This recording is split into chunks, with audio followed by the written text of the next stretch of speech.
دو روز پس از وقوع زلزله به مقیاس 6.3 درجه ریشتر در ولایت هرات هنوز هم انتقال زخمی ها به شفاخانه ها ادامه دارد. مقامات طالبان میزان قربانیان را 2445 نفر اعلام کردند. در نتیجه این زلزله بیش از 9000 تن دیگر زخمی شدند و 1300 خانه ویران گردیده است. همچنین مردم در اقدام عمومی در حال دفن اجساد جان باختگان هستند. شمار زیاد از زنان و کودکان از ترس وقوع دوباره زلزله در روی جاده ها بدون سرپناه شب روز خود را سپری می کنند.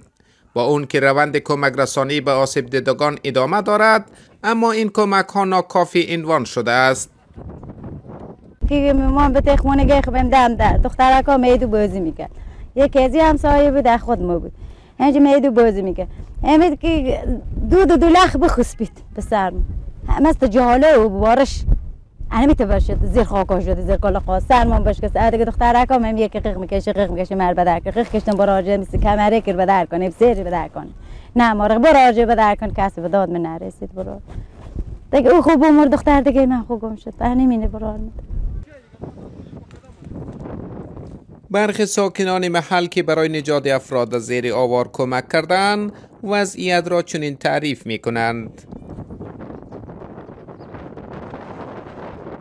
بودیم شب هم تا ساعت 2:30 بجه شب ما بیل میزدیم و منجا چند جنازه هم بیرون کردیم. 3 تا از اونا طفلکای خردسن بودن که حتی یک وسط دو شخص شده بود. طفلکای بود که از مکتب 3 تا از مکتب بیرون شده بودم، یکی داخل کوچه شهید شده بود، یکی داخل 2 تا داخل خونه بلر شدن. شماری از افرادی که از زیر آوار نجات یافته و به شفاخانه انتقال داده شدند از وضعیت اعضای خانواده های خود آگاهی ندارند. نه مادر خبر، نه دختر، نه پسر، نه از خواهر، از هیچ خبر نیست. چند نفر بودن فامیل اینا؟ فامیلا ما زیاد شد. یک پسر از خودم فوت کرده که زخمی بود مال برد. دیگه کلا هم زیر آواره شده. 2 روز بعد از زلزله ویرانگر و پرتلفات امروز دوشنبه یک زلزله دیگر غرب افغانستان را لرزاند. خدمات زمینشناسی ایالات متحده آمریکا اعلام کرده است که زلزله روز دوشنبه به شدت 4.9 درجه ریشتر بوده و مرکز اون در 33 کیلومتری شهر هرات بوده است.